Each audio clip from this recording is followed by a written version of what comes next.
اتمنيت أصدقها، وفعلا صدقتها واتخطبنا.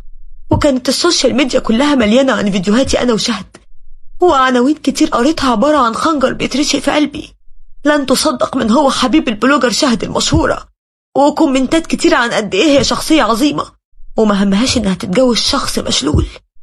كنت دايما بحس انها فرحانة وطايرة، خصوصا لما لقيتها بتقولي فرحة كبيرة باينة في عينيها بفضلك أول مرة أطلع ترند. كنت بكدب نفسي انها ممكن تكون واخداني سلم عشان توصل لأحلامها في الشهرة والفلوس. وفي يوم وصلت الجمعية ملقتهاش، سألت عليها وعرفت انها بتستناني في مكتبي. ضغطت على زر الجرس ووجهته للمكتب بتاعي وانا متحمس جدا، لان اليوم ده كنا هنختار فيه البيت اللي هنعيش فيه سوا.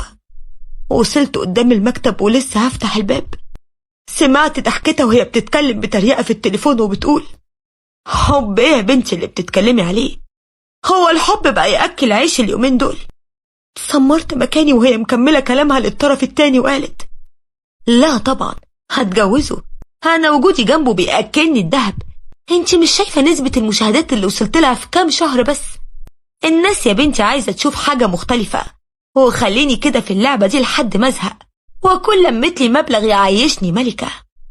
رجعت بالكرسي لورا ونزلت على الحديقة بحاول افوق نفسي من الصدمة اللي كنت فيها، لحد ما لقيتها جاية عليا والابتسامة مالية وشها، الابتسامة اللي اتخدعت ببراءتها.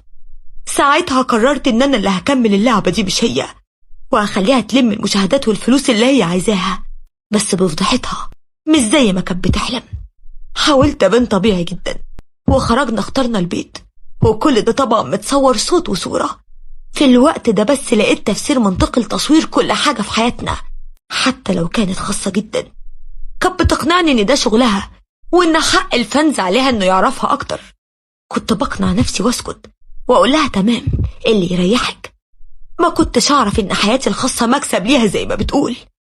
وفضلت مكمل اللعبة اللي هي بدأتها، وانا قررت احط نهايتها بايدي، لحد ما جه ميعاد الفرح اللي هي مستنياه.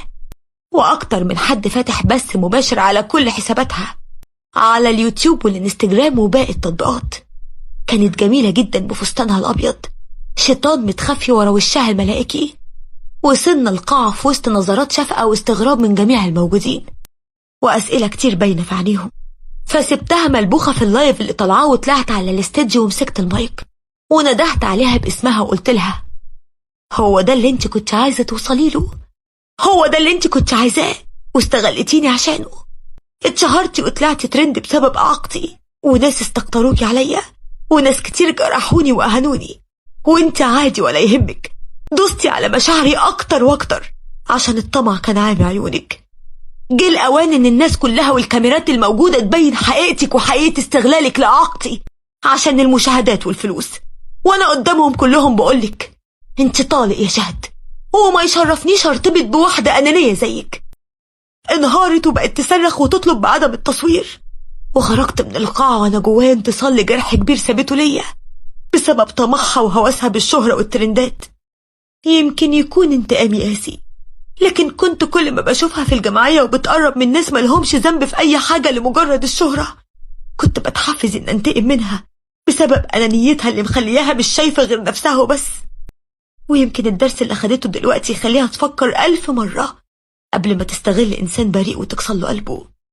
عشان كده خليك متأكد إن أبشع حاجة في الدنيا إنك تكسر قلب شخص جبرت بخاطره في يوم من الأيام، لأن هيجي عليك الدور وقلبك يتوجع ويتكسر وتحس بالألم والمرارة أنت كمان.